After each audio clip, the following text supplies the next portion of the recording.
My chain of thought was leading to the fact that every major commodity in this world is being traded by the USD. The USD, man, is in a bubble. It's in a bubble, man. Always, With quantum easing, with all the printing of money. But this event could burst the bubble. That's for sure. The actual, if the American economy were really low, the USDT could stop to be the currency at the base of the financial system. But like, we don't know, man. We don't know. And We actually don't. 1 week from now, man, if you look at the numbers, the graphs, charts, the numbers we're seeing now, the stage we're at now at the long-term debt cycle, which lasts like 70, 100 years on average. We're right before the burst, man. Like the figures show similar figures to that of the Great Depression of the 1929. When you look, I don't know, I did some research how life was there, and it's scary, and I don't think, man, this crisis will be another 2008. I think it will be another Great Depression. With the Great Depression, man, how it ended with World War II, then a transition of power from the UK and France to the US and Russia, and then we enter into the phase of two major powers, Soviet Union, the US. Past 30 years, it has only been the US, and now we're seeing China. But I think this is the point in time where I don't know if you know Ibn Khaldun. Ibn Khaldun, he's of course, yeah, he's an Arab sociologist, historian, and he had his theory of the rise and fall of empires. And I think we're witnessing the collapse of the American empire and the rise of the Chinese one.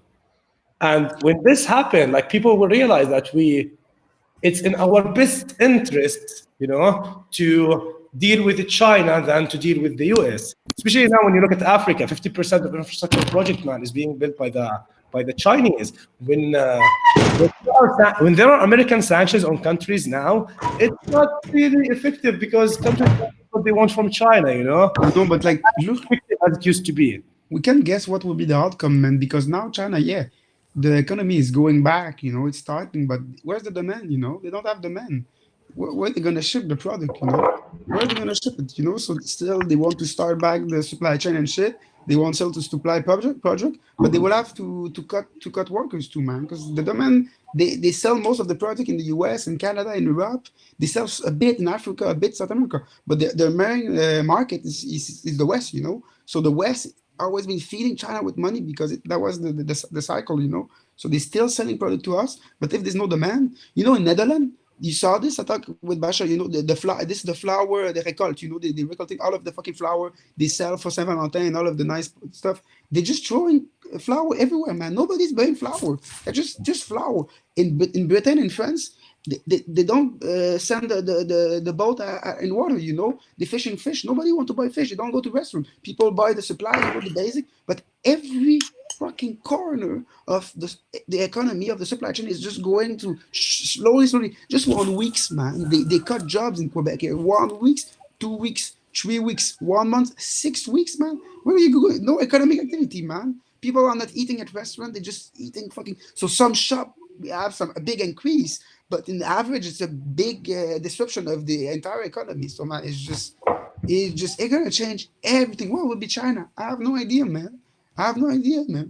Even if you can survive the virus, or you still can protect a bit your economy, you have to such a decrease in demand that it never happened. It's like a mix of Spanish flu and the Big Depression. So it's a mix of both. Spanish flu killed a lot of people, but the world was not that connected. But when he went in India, it kills Spanish flu kills 6% of Indian population in 1918 and 1919. It was just so it kills a lot of people in poor country with poor healthcare, man. That's a problem. One of the things, man, that somehow I was kind of content that the virus spread from China to the West and skipped Pakistan, India, Bangladesh. Imagine if it started in Bangladesh, man. How many people will die there? It's coming. Yeah, they actually started. Anyway, I don't really agree with you, Bashar, on the fact that this actually gives power to Chinese. Because, as Dominic said, China is kind of the manufacturing plant of the world, and this has to be rethought clearly. So not everyone will go back and buy China stuff from China, and also like it's kind of difficult to reestablish all the logistics after such disruption, man. No one's ordering from China anymore. Like this month, no one's getting supplies from China. And what happens if the economic supply chain breaks? This is not good for Chinese people, man, because like generally China was already kind of saturated because wages are going up, production costs were already rising in China. So I would say this will maybe change the supply chain of the world, which will move maybe to Pakistan, Bangladesh, Africa, cheaper places closer to us. I don't really see this as good for the Chinese, bro.